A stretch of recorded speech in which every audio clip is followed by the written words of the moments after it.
इस कहानी की स्टार्टिंग होती है हमारी फीमेल लीड से, जिसका नाम शियोन है। शियोन एक 17 इयर्स ओल्ड स्कूल गर्ल है। बहुत सीधी सादी है, इनोसेंट है।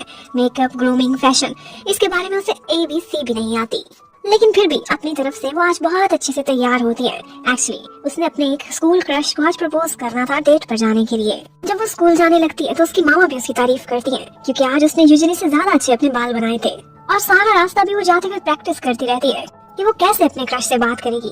इतने में उसकी फ्रेंड उसके पास आ जाती है, जिसका नाम सुकी था। सुकी से साइड पर होकर किसी तरह से वो गावा से मिलने के लिए जाती है। गावा काफी हैंडसम लड़का था और स्कूल में बहुत फेमस भी था। शियोन बहुत हिम्मत करके उसे अपनी फीलिंग्स तो बताती है, लेकिन आगे से गावा उसे ये कहकर रिजेक्ट करके चला जाता है कि पहले अपनी अपीयरेंस पर तवज्जो दो। अब ये इंसिडेंट होने के बाद शियोन की तो हिम्मत ही खत्म हो जाती है। उसका सारा कॉन्फिडेंस लूज हो गया था। उसे लाइफ में किसी चीज में इंटरेस्ट नहीं रहा था और प्यार के मामले में पढ़ने का वो कभी सोचती भी नहीं है। उसे इतना इंफीरियोरिटी कम्प्लेक्स हो गया था कि उसने अपना आगे का सारा ज्यादातर समय अपने घर पर ही बिताना शुरू कर दिया था।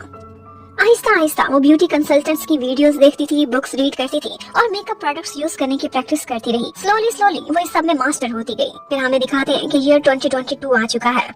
शियोन अब 29 इयर्स की हो गई है। वो न सिर्फ खुद को ग्रूम कर चुकी है, बल्कि लोगों की भी हेल्प करती है। वो एक जॉब कर रही है ब्यूटी कंसल्टेंट के तौर पर। उसकी पर्सनैलिटी तो एकदम चेंज हो चुकी थी, लेकिन अभी भी उसके दिल में वो दिया हुआ घाव जिंदा था और इसी वजह से उसने दोबारा कभी प्यार करने की गलती नहीं की। उसका ना तो आज तक कोई भी बॉयफ्रेंड है और ना ही कोई लड़का उसकी जिंदगी में कभी आया। एक दिन उसकी फ्रेंड सुकी उसके पास आती है और उसे अपने साथ डिनर पर इनवाइट करती है, जहाँ पर उसने कुछ और लोगों को भी बुलाया हुआ था। शियोन ज्यादातर लोगों में घुलती मिलती नहीं थी, क्योंकि उसे अपना पास्ट याद आने लगता था।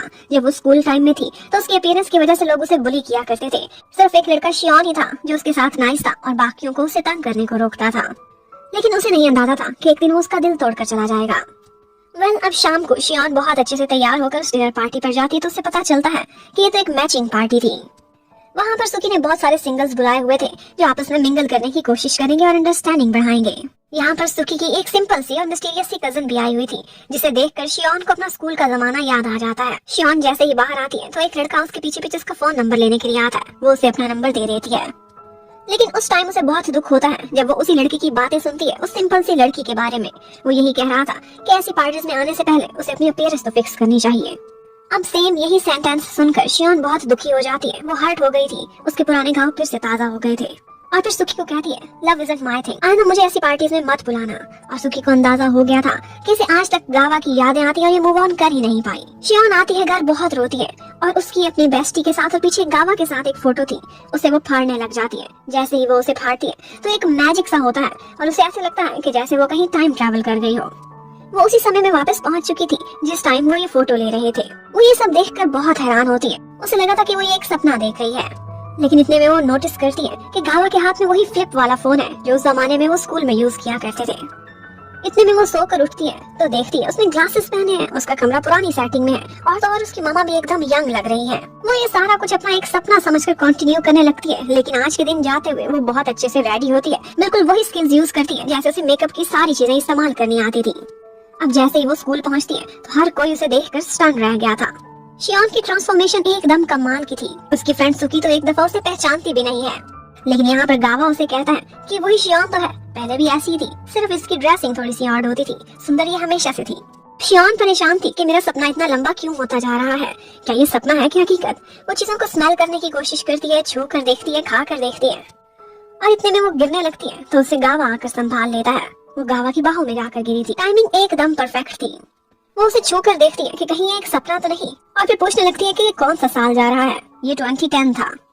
उसे लगने लगता है क्या टाइम ट्रैवल सच में हो सकता है, मैं वापस आ चुकी हूँ समय में। और यही बात कंफर्म करने के लिए वो लोगों के पास जाती है और उनसे टिकटॉक और इंस्टाग्राम के बारे में पूछने लगती है और मिनी हार्ट भी बनाकर दिखाती है। किसी को ये सब कुछ पता नहीं था, मतलब कि वो वाकई टाइम ट्रैवल कर चुकी है, सपना नहीं है। वो तो अपने डेस्क में घुसकर डोरेमोन की तरह से टाइम में वापस जाना चाहती थी, लेकिन कोई रास्ता नहीं था। वो अपनी मामा से पूछती है कि हमारे एंसेस्टर्स में कोई मैजिक तो नहीं करता था, मेरे दादा दादी नाना नानी किसी के पास कोई सुपर पावर्स तो नहीं थी।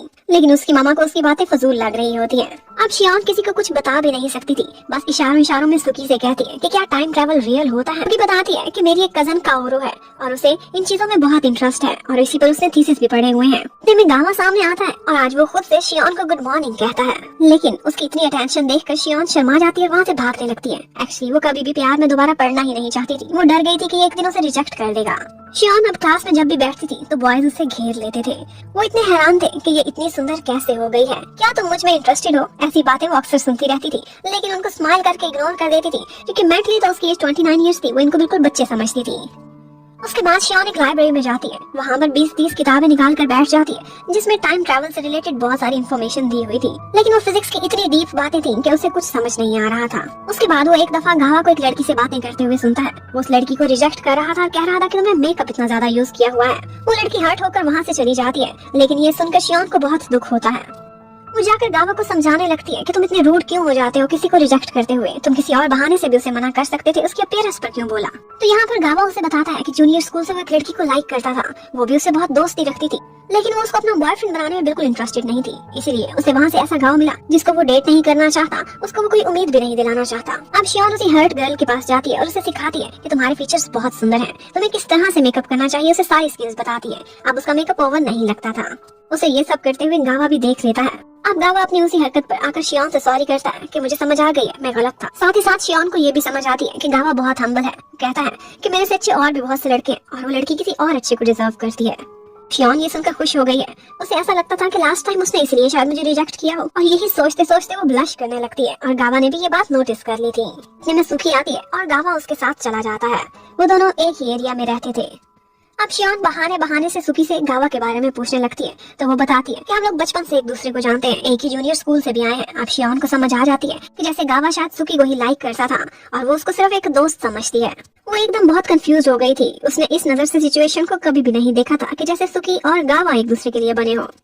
उसके बाद शाम को जब वो घर जा रही होती है तो रास्ते में से गावा में और दूसरी तरफ दिखाते हैं कि सुखी अपनी उसी कजन काओरो के पास गई हुई है। काओरो वही लड़की है जो शुरू में हमें पार्टी में दिखाई गई थी। वो उससे कहती है कि टाइम ट्रैवलिंग इलॉजिकल नहीं है, बहुत से लोग कर चुके हैं, और वो सिर्फ टाइम ट्रैवलिंग ही नहीं बल्कि बहुत सी मिस्टीरियस चीजों और स्पेल्स के बारे में भी जानती थी। सुखी उसे शियोन की फोटो दिखाकर उसके लिए लव फॉर्चून पढ़ने को कहती है। वो गावा को हिम्मत दिलाती है कि तुम जिस लड़की को लाइक करते हो उसे एक बार प्रपोज तो करके देखो, लेकिन गावा उसी का ही रास्ता रोक कर कहने लगता है कि अगर मैं रिजेक्ट हो गया तो क्या तुम मेरा साथ दोगी, मुझे कंसोल करोगी। लेकिन शियोन उसे अपना इतना क्लोज देखकर बहुत कंफ्यूज हो जाती है और नर्वस होकर उसी की बाइक लेकर वहाँ से जाने लगती है। नेक्स्ट डे शियोन सुखी की डायरी देखती है तो उसमें उसने अपनी और गावा की बहुत सारी फोटोज भी लगाई हुई थी और बाकी फ्रेंड्स के साथ भी थी, लेकिन वो इतना समझ चुकी थी कि सुखी गावा को यकीनन लाइक करती होगी। इन दोनों के बीच मैं कभी भी कबाब में हड्डी नहीं बनूंगी, तो शियोन को गिल्टी भी नहीं होगा और शायद वो अपने प्यार के घाव को भी ओवरकम कर सके। इतने में उसे काओरो सामने से आती हुई नजर आती है। वो उससे टाइम ट्रैवल पर बात करती, लेकिन उसे एक बहुत इंपॉर्टेंट काम करना था। वो अभी टाइम ट्रैवल करके अपनी लाइफ में आगे नहीं जाना चाहती थी जब तक अपने घाव को फिल नहीं करती। अब नेक्स्ट क्या होता है, क्या शियोन अपनी किस्मत को बदल पाएगी, ये देखने के लिए स्टे कनेक्ट। हमें दिखाया जाता है कि शियोन ने अपने सारे फ्रेंड्स के साथ एक कैंपिंग पर जाना था, लेकिन उसे याद आता है कि पास्ट में इस कैंपिंग से जुड़ी हुई उसकी बहुत बुरी बुरी यादें हैं, और उसकी ज्यादातर वजह यही थी कि उसकी मामा ने जो उसके लिए शॉपिंग की थी वो बिल्कुल ऑकवर्ड थी। इसीलिए वो अब इस दफा अपने फ्रेंड के साथ अपनी मर्जी की शॉपिंग करने के लिए जाती है। इत्तेफाक से वहीं पर गावा भी आ जाता है, जिसको देखकर वो अपने कपड़ों की वजह से बहुत एम्बैरेस हुई थी, लेकिन बाद में वो उसके लिए एक ड्रेस भी सिलेक्ट करता है, जिसकी वजह से शियोन को बहुत खुशी हुई थी। शियोन आहिस्ता आहिस्ता बहुत चेंज हो गई थी। वो 29 इयर्स की एक मैच्योर गर्ल थी। वो ऑन द स्पॉट हमेशा ऐसा रिएक्शन देती थी कि सब लोग हैरान रह जाते थे। जैसे एक दफा उसकी फ्रेंड सुखी के साथ एक लड़का बदतमीजी करने लगता है तो वो उसी के ऊपर पानी फेंक देती है। सुखी इस बात से उसका बहुत थैंक्स करती है और उसके बाद उसे बातों बातों में कहती है कि मैंने फील किया है कि तुम जो बातें करती हो वो बिल्कुल गावा की बातों की जैसी है। मैं चाहती हूँ कि तुम दोनों का मैच अप ही करा दूं। लेकिन आगे से शियोन कहती है कि अगर मैंने उससे अपनी फीलिंग्स कन्फेस तो वो मुझे रिजेक्ट कर देगा। इसी बात का मुझे डर है, और ये सारा कुछ गावा भी सुन लेता है। लेकिन सुखी आगे से कहती है कि तुम फिक्र ना करो, मैंने इंतजाम कर लिया है। एक्चुअली उसने अपनी फ्रेंड काओरो से कहा था कि वो शियोन और गावा की फोटो पर एक लव स्पेल कर, लेकिन काओरो उसकी फोटो पर लव स्पेल की बजाय कुछ ब्लैक मैजिक करने लग जाती है। उसके बाद हमें दिखाते हैं कि कैंपिंग के फर्स्ट डे में शियोन बहुत डरी हुई थी, क्योंकि लास्ट टाइम गावा उसके साथ लकड़ियां उठाने नहीं गया था, लेकिन अब की बार वो जाता है और फिर उसे कहता है मैं सिर्फ इसी वजह से तुम्हारे साथ आया क्योंकि मैं कुछ समय अकेले में तुम्हारे साथ ही बिताना चाहता था। और ये बात भी शियोन को समझ आती है कि पिछली लाइफ में उसने इसलिए मना किया था क्योंकि लकड़ियां बहुत हैवी थी। शियोन अब आहिस्ता आहिस्ता गावा के क्लोज होती जा रही थी। वो दोनों इकट्ठे बहुत सारा टाइम स्पेंड करते हैं, एक साथ खेलते भी हैं और एक दूसरे को समझने भी लगते हैं। यहाँ पर गावा एक दफा उसका हाथ पकड़ता है तो शियोन को रियलाइज होता है कि बेशक वो एज में 29 ईयर्स की क्यों ना हो गई हो, लेकिन अब भी जैसे ही गावा उसके क्लोज आता है वो अपने आप को कंट्रोल नहीं कर पाती और ऐसे फील करती है कि जैसे उसके लिए फॉल कर रही हो। अब कैंपिंग के नेक्स्ट डे शियोन वही ड्रेस पहनती है जो उसके लिए गावा ने सिलेक्ट किया था। गावा ये देखकर बहुत खुश होता है और उसे अकेले में अपने साथ ले जाता है। वो लोग पिकनिक मनाते हैं, बहुत सारा एंजॉय करते हैं और बातें भी करते हैं। इसी सभी के बीच सुकी फील करती है कि शियोन उसके साथ समय नहीं बिता रही, बल्कि गावा और शियोन इकट्ठे रहते हैं हमेशा। वो बहुत जेलस भी होने लगती है और उसे बहुत लोनली फील होता है। अब उसे ऑकवर्ड लग रहा था, तो इसी बारे में बात करने के लिए वो एक दफा गावा के पास जाती है और उससे कहती है कि शियोन से पहले मैं तुम्हारी फ्रेंड रही हूँ, तुम मुझसे ज्यादा इंपॉर्टेंस दे रहे हो और तुम लोग मुझे ऐसे लग रहा था कि जैसे जानबूझ के अवॉइड कर रहे हो। और फिर गावा अपने पास्ट को याद करने लगता है। उसने एक दफा अपनी फीलिंग्स सुकी से शेयर करने की कोशिश की थी जब वो लोग जूनियर स्कूल में थे, लेकिन तब सुकी ने उसे ये कहकर रिजेक्ट कर दिया था कि तुम मुझे बिल्कुल भाइयों की तरह लगते हो, अपने फैमिली का हिस्सा। तब तो सुकी को रियलाइज नहीं हुआ था, लेकिन अब जब शियोन और गावा को इकट्ठे देखती है तो उसे कमी फील होने लगती है कि जैसे उसने तब कोई गलत फैसला किया था। लेकिन बाद में सुकी अपनी फीलिंग्स पर काबू पाती है और अपनी फ्रेंड शियोन से कहती है कि तुम आगे बढ़ो और गावा को बेशक प्रपोज करो, मैं हमेशा तुम्हारी फ्रेंड रहूंगी। अभी कैंपिंग के बीच ही एक दफा मौका पाती है तो शियोन जाती है गावा के पास और उससे अपनी फीलिंग्स कन्फेस करने लगती है। कहती है कि मैं तुम्हें लाइक करती हूँ, क्या तुम मेरे साथ डेट करोगे, और उसे आई लव यू बोलती है। उसी समय आगे से गावा भी उसे यस कहने वाला होता है। वो आगे बढ़ता है कि ब्लैक मैजिक होने लग जाता है और फिर शियोन को ऐसा लगता है कि जैसे वो समय में ट्रैवल करने लगी है। वो फौरन से गावा को बोलने से रोक देती है क्योंकि वो इस समय से वापस नहीं जाना चाहती थी। अब वो वहाँ से जाने लगती है तो गावा उसे हक करके रोकता है कि क्या तुमने मुझे रिजेक्ट कर दिया? एक दफा तुमने कहा था कि जिससे मैं प्यार करता हूँ उससे रिजेक्ट हुआ तो तुम मुझे कंसोल करोगी। वेल, अब कैंपिंग तो खत्म हो चुकी थी और वो लोग स्कूल वापस लौट चुके थे। शियोन बार बार जब भी गावा को देखती थी तो वो उसे अवॉइड करने की कोशिश करने लगती है क्योंकि उसे लगा था कि अगर मैंने इसके साथ डेट किया या इसके क्लोज हुई तो मैं समय में वापस चली जाऊंगी, और ऐसा वो नहीं चाहती थी। ये लाइफ ज्यादा बेटर थी। अब इसी सिचुएशन के बारे में बात करने के लिए शियोन एक दफा काओरू के पास जाती है और वो उसे बताती है अपने ब्लैक मैजिक और फॉर्चून टेलिंग के थ्रू कि अगर तुम दोनों ने डेट करना स्टार्ट किया तो इसका मतलब है उसी समय तुम वापस चली जाओगी, उसी दुनिया में जहाँ से तुम यहाँ पर आई हो। अब शियोन ये सुनकर बहुत परेशान हो गई थी। वो बार बार गावा से दूर जाने की कोशिश करती थी, लेकिन अब उसमें सुकून नहीं था। वो एक दफा बड़ी हिम्मत करती है और गावा से जाकर कहती है कि एक्चुअली हम दोनों इकट्ठे नहीं हो सकते। इसकी रीजन क्या है? मेरी मजबूरी है कि तुम्हें मैं अभी नहीं बता सकती, लेकिन आई होप तुम मुझे अंडरस्टैंड करोगे। गावा उससे कहता है कि मैं तुम्हें समझ सकता हूँ, जरूर कोई बड़ी वजह होगी जो तुम ऐसे कर रही हो। यहाँ पर वो दोनों हाथ पकड़ते हैं और उनको उनकी क्लास देख लेती है। हर तरफ यही बात फैल जाती है कि वो दोनों डेट कर रहे हैं। लेकिन ये सुनते ही शियोन को गुस्सा आने लगता है। ऐसे लग रहा था कि ये सुनते ही वो समय में वापस चली जाएगी। वो उठकर चिल्लाकर कहती है कि वो मेरा बॉयफ्रेंड नहीं, ना ही हम डेट करते हैं। अब शियोन के लिए परेशानी इतनी बढ़ गई थी कि और किसी पर उसे ट्रस्ट नहीं था। वो अपनी बेस्टी सुकी के पास जाती है और उसे सब बताती है कि कैसे 29 इयर्स ओल्ड शियोन तुम्हारे सामने खड़ी है, मैंने टाइम ट्रैवल किया है। अब सुकी भी परेशान होकर उसे काओरू के पास लेकर जाती है और फिर यहाँ पर उनको पता चलता है कि एक्चुअली काओरू ने शियोन की फोटो पर लव स्पेल नहीं किया था, बल्कि उस फोटो को कर्स्ड बना दिया था, ब्लैक मैजिक किया था। अब उस कर्स्ड फोटो को फाड़ते ही वो टाइम में वापस चली गई थी, क्योंकि उसी कर्स की वजह से पिछली दफा उसका कन्फेशन फेल्ड रहा था। और अगर आपकी दफा उसका कन्फेशन सक्सेसफुल रहता है तो वो टाइम में वापस पहुंच जाएगी और वो कर्स वापस हो जाएगी। ये सब काओरू ने इसलिए किया था क्योंकि वो शियोन से जेलस थी, क्योंकि जब से शियोन सुकी की लाइफ में आई थी वो उसे टाइम नहीं देती थी और वो सोचती थी कि शियोन बिल्कुल मेरे जैसी आम सी लड़की है, इसे एक इतना हैंडसम गावा जैसा लड़का क्यों मिलना चाहिए। इसीलिए उसने अपनी आदत से मजबूर होकर अपने नॉलेज को यूज करते हुए ब्लैक मैजिक उस पर कर दिया था। वेल, अब वो लोग ये सारा कुछ जाकर गावा को भी बता देते हैं। गावा ये सब सुनकर हैरान हुआ था, लेकिन वो कहता है कि मुझे तुम पर भरोसा है शियोन, तुम जो बोलोगी सच कहोगी। अब हम मिलकर इसका कोई सॉल्यूशन निकालते हैं। वो सोचता है कि देखो, हमने हाथ पकड़ा, हमने हक किया, इसकी वजह से तो तुमने टाइम ट्रैवल नहीं किया, तो इसका मतलब है हम सिर्फ अनाउंस नहीं करेंगे, ना ही कहेंगे कि हम डेट पर जा रहे हैं, हम दोस्त की तरह से इकट्ठे तो रह सकते हैं। अब सब कुछ ठीक ठाक चल रहा था, लेकिन शियोन को उसका एक क्लास का लड़का प्रपोज करता है कि तुम मेरे साथ डेट पर चलो। ये सुनते ही गावा बहुत पॉजेसिव होने लगता है। वो कहता है कि ये सब इस तरह से नहीं चलेगा, आखिर कब तक हम लोग ऐसे ही समय बिताएंगे, एक दिन तुम्हें ऑफिशियली मेरा बनना पड़ेगा। और फिर यहाँ पर ही वो उसे किस कर लेता है। शियोन को लगा था कि इंटीमेट होने की वजह से या किसी की वजह से वो समय में वापस चली जाएगी, लेकिन ऐसा नहीं हुआ था। मीन्स कि वो कर्स सिर्फ एक कन्फेशन से जुड़ी हुई है। अब वो लोग इकट्ठे बहुत सारा समय बिताते हैं, लेकिन कन्फेस नहीं करते। एक दिन वो लोग अम्यूजमेंट पार्क जाते हैं, वहाँ से उनकी बहुत सारी अच्छी अच्छी यादें जुड़ी होती हैं। अब इसी तरह से टाइम गुजरा जा रहा था, लेकिन एक दिन काओरू शियोन के पास आती है और उससे कहती है कि जो तुम कर रही हो वो नेचर के अगेंस्ट है, मैंने जो किया वो गलत था, लेकिन अब तुम्हारी वजह से लोगों की लाइफ चेंज हो रही हैं। तुम सिर्फ अपने बारे में नहीं सोच सकती, दूसरों का ख्याल करो और अपनी दुनिया में वापस चली जाओ। शियोन बहुत ज्यादा सोचती है और उसे याद आता है कि पिछली दफा तो ऐसा हुआ था कि गावा एक और कंट्री में पढ़ने के लिए चला गया था, लेकिन अब की दफा शियोन की वजह से वो अपॉर्चुनिटी गिव अप कर रहा है। ये उसके कैरियर के लिए भी अच्छा नहीं था और साथ ही साथ उसका अपना कैरियर भी इसकी वजह से इफेक्ट हो रहा था।